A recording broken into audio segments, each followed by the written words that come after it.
So our brief first orienting activity for Circle Week is the history of pi. It's a set of cards that give you the key events in the development of our understanding of this ratio. This is the title card and goes above the work. We have a timeline that we roll out and students read each card and place it on the timeline. So we find out how the ancient Babylonians calculated pi. And their value of pi was 3.125, which is an approximation. This is card 2. And so we would place these, use the corner of the card to place it on the exact year on the timeline. Here we go through ancient Egypt.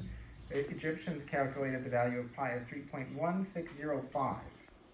And this card explains how they got there. This is a very long one. It talks about Archimedes using the bounded polygons, one inside the circle and one outside the circle, and therefore the area of the circle has to be in between those two, whether it's a triangle inside, a triangle outside, a square inside, a square outside, a pentagon, whatever shape.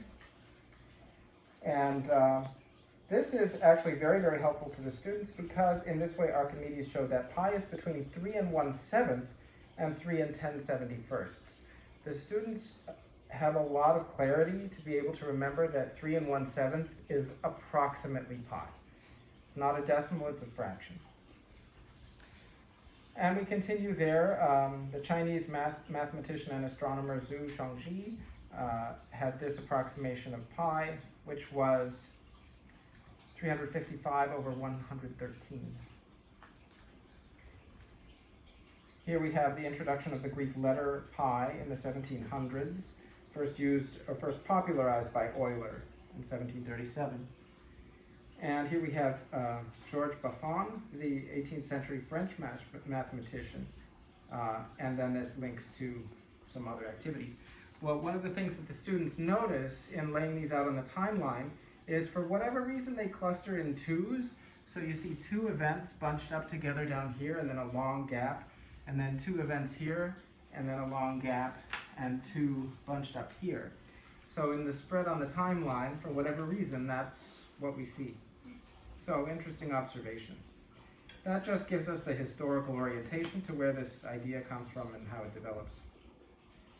And then we begin some various activities to access in a hands-on way what pi is as a fraction. Our first activity is with yarn. You could use any color, but we use orange. You wrap the orange yarn around a circle, and then you snip it into diameters. You can cut it. This is called cutting pi. You can have 1, 2, 3, and there's a little bit left over, and we label this 1/7. It's approximately 1/7. You could also write it as a decimal. That's one of the first works we do. This is also a favorite. The same circle has a circumference that you can chalk around the edge. And then you put the circle here and roll it out across the line. You start and stop, and then you have one circumference of the circle. And then you lay the circle flat here, 1, 2, 3 times, and then there's a little bit left over, that's 1/7. We spray these with hairspray afterwards so that the chalk stays in place. Those are our two main first orienting introductions to what pi is and where it comes from.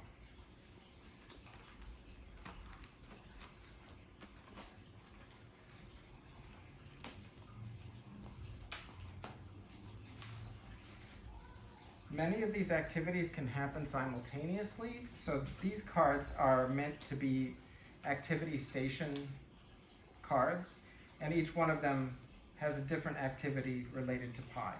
So this one is cutting pi that you see with this one, so that it wouldn't necessarily have to be the whole class doing the same activity at once. You could have students moving from station to station in the room trying whatever activity piqued their interest. Cutting pi, wearing pi, so this one has hat sizes and calculating circumference of a head. Tossing pi uses probability with toothpicks. You can throw toothpicks in a way to actually calculate pi using probability. That's a pretty out there one. Searching pi, this is a computer-based activity. And here is pi with tennis balls because of the three in a tube It's about pi, 3 and a bit, which actually relates to one of the illustrations that we make. We try to do some artistic ways of showing pi. And so the students have this goal and task of showing 3 and a little bit, 3 and 1/7, in some graphical way. And sometimes that's like this. This is my poor drawing of a pi snowman. Sometimes they make it a caterpie, a caterpillar. They have free design there. But the idea is to show that it's 1, 2, 3 and a little bit.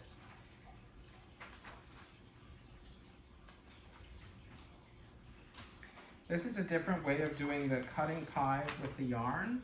You can see that here the intervals of the diameter are marked with a Sharpie, as opposed to snipping it into separate pieces.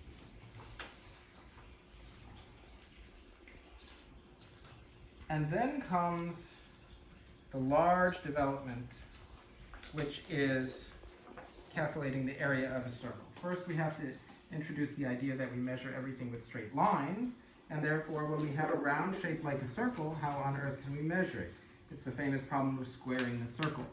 So how can we turn this round thing into a square or linear object to calculate the size of it? And so we do this activity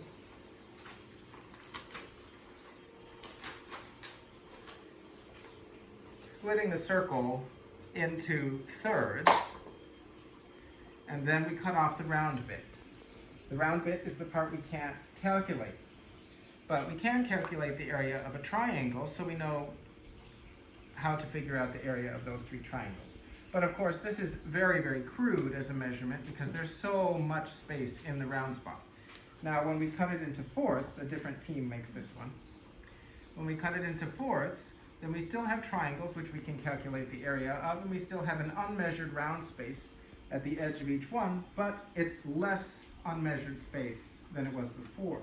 And then the pattern continues from there. When we have fifths, we can still measure the triangles, and the extra round bit is smaller and smaller.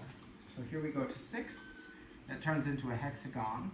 We can figure out the area of the triangles, and we have ever smaller unmeasured round parts.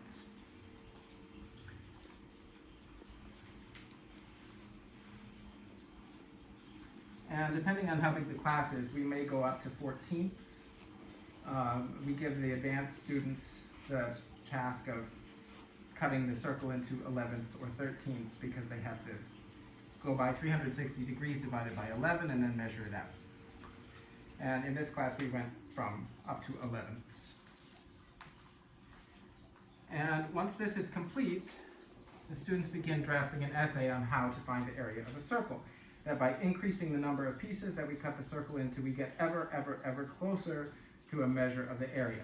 We never have perfection or infinite accuracy, but we're always getting closer by increasing the number of pieces.